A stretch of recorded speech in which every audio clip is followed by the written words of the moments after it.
Hello everybody and welcome. The outdoors has finally arrived. We are here at round one of the 2025 ARL MXBGP Championship. We are in France today and we are at the circuit Saint-Jean-d'Angely, and the track this year, this one is based on the 2024 layout. It's very similar to last year's layout that we had in game. The reason being is just due to some time constraints of getting it all finished and not really knowing what the newest layout would be until very last minute. So there's only one or two corners that are different from the real life GP that took place this weekend just gone.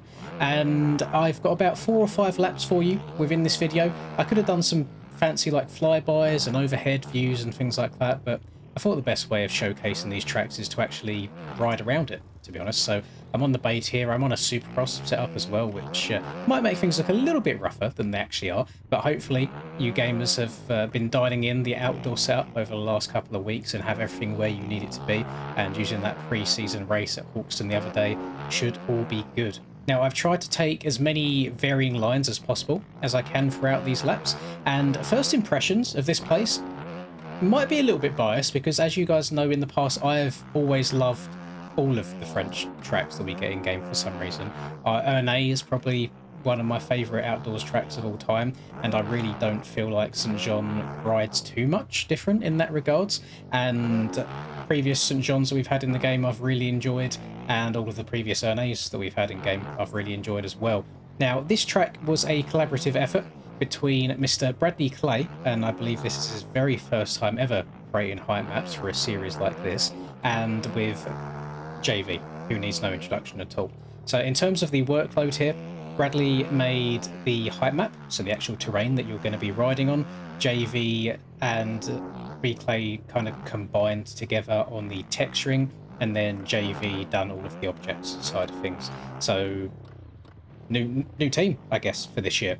No Hell Machine, Stone Rider, I don't think's involved in these outdoors tracks at all. So it's going to be interesting to see how these ride.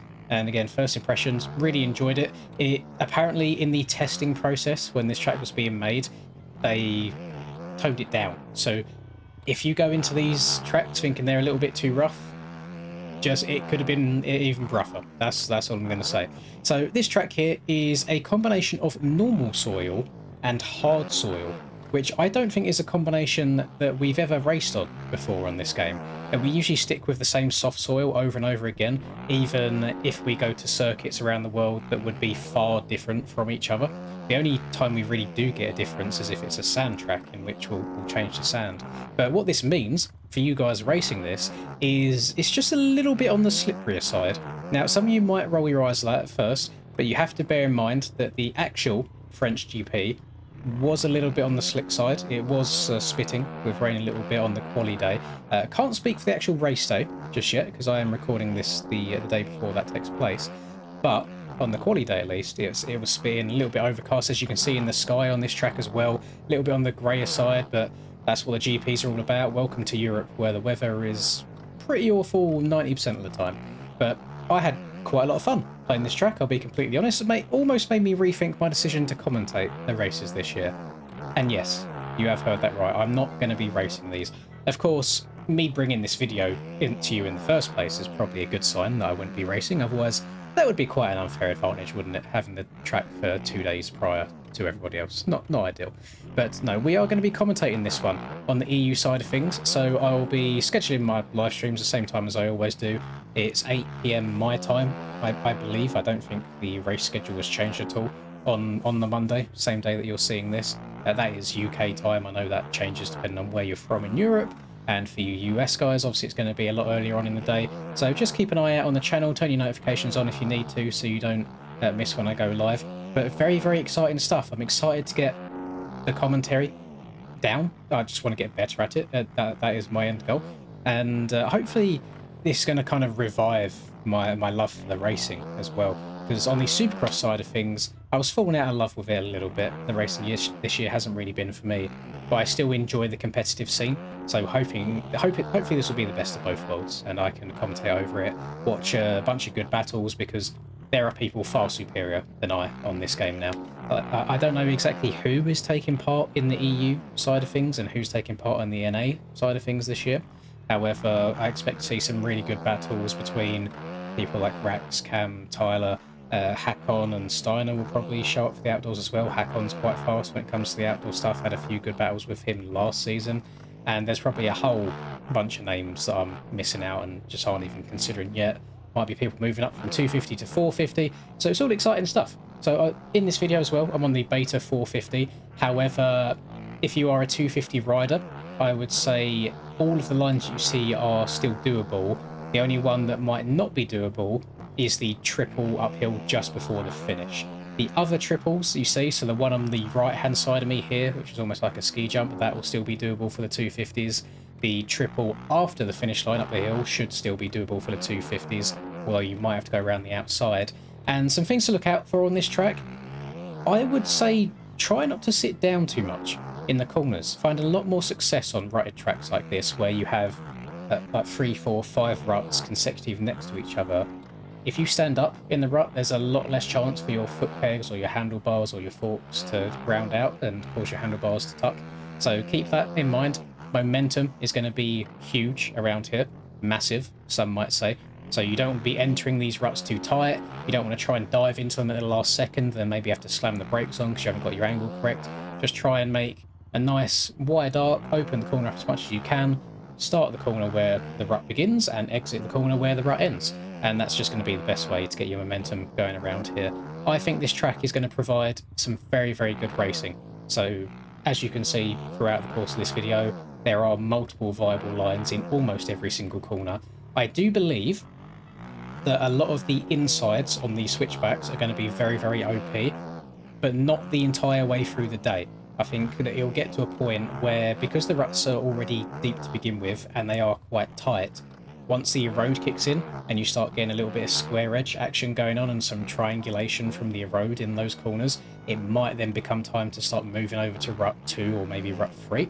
For some of the more open corners, the outsides are a lot smoother than the insides, and that is, in my opinion, the best way to build outdoors tracks and just tracks in general, is having a rougher inside to force you to slow down, but then be on the inside and not cover as much ground, so less track means you'll get around the corner quicker, but then the outsides have been smoothed out so you can carry more momentum. So I'm very intrigued to see what the fast lines are going to be. I don't think there's many corners on the track, in my mind, in playing this, that I can say definitively, yes, this is the fastest line. So I'm quite excited to see what lines people are going to come up with. And this track is going to be challenging from the perspective of there's going to be a very fine line between going fast and going consistently. When you have ruts that are this deep, it doesn't take much to just get a couple, a couple of inches offline of where you need to be. Maybe if you're trying to open up the corner, you might just miss your turning in point and go over one of the rut, and then you're going to be in a world of pain. Also, you could crank the bike over too far. Like you saw just there, I lent the bike over too far. I didn't exit the corner late enough. I exited the corner too early, and because of that, the bike started tipping over and I had to try and save it. So there's going to be a very, very fine balance in going fast and maybe going too fast around this track, and it will bite you in the bum if you're not careful. So again, make sure you've got them setups dialed. Consistency is going to be key. Qualifying, not too big of a deal around Saint-Jean-d'Angely. The start straight is pretty forgiving. It's fairly long, so as long as your reaction times are good, getting out the gate, you get a good jump, you get your gear shifting down in time, you should be absolutely fine with getting to that first corner. It's if you are on the far outside, you might have some trouble. The tendency around this track is for people to drift quite wide around turn 1. It's just with how turn 2 goes afterwards. All uphill, all a little bit off camber, so you might even find yourself coming in maybe a bit too hot, getting on the brakes too hard, that front end might tuck from underneath you. But they've done a very good job. Even sections like this, where you can go double on the left, or you can go roll and then double out on the right-hand side, doubling down this hill here, or going over to the left to miss out that double completely. And then you can see there's 1, 2, 3, I think that 4.5-ish ruts around that one turn there. And you're gonna kind of have to memorize the lines as well, because if you just do qualifying or testing and you focus on one line only, when it comes race time, if there's somebody in front of you or somebody's crashed in a line and you then have to go searching for something else, you are going to struggle. You're going to have to be smart with the time that you have from track release up until the race and just try everything out at least once. because some lines merge into others, some lines start middle, drift outside, some lines start outside and drift to the middle. So you just need to be aware of what's coming up before you get to it, so you know how fast you can send it. Because it's not a case of all of the ruts around here are perfectly smooth 180s or perfectly smooth 90s. They have hooks in them, they've got bumps in them, they will kick you about, so stay on your toes. As I tried to stay on my toes here and got very lucky with the front flip.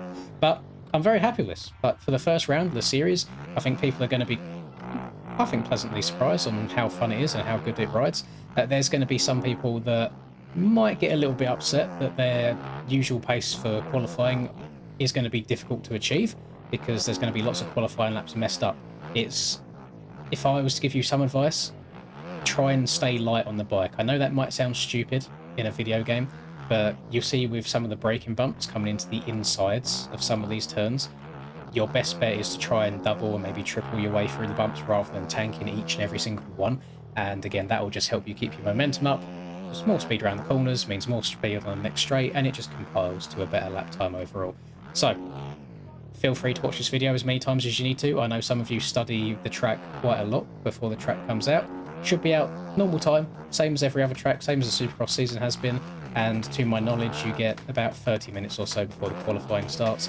So hopefully I've shown off any line that you was thinking of doing in this video, so you know how it's going to ride. And best of luck in the racing. I will see you all in the live stream.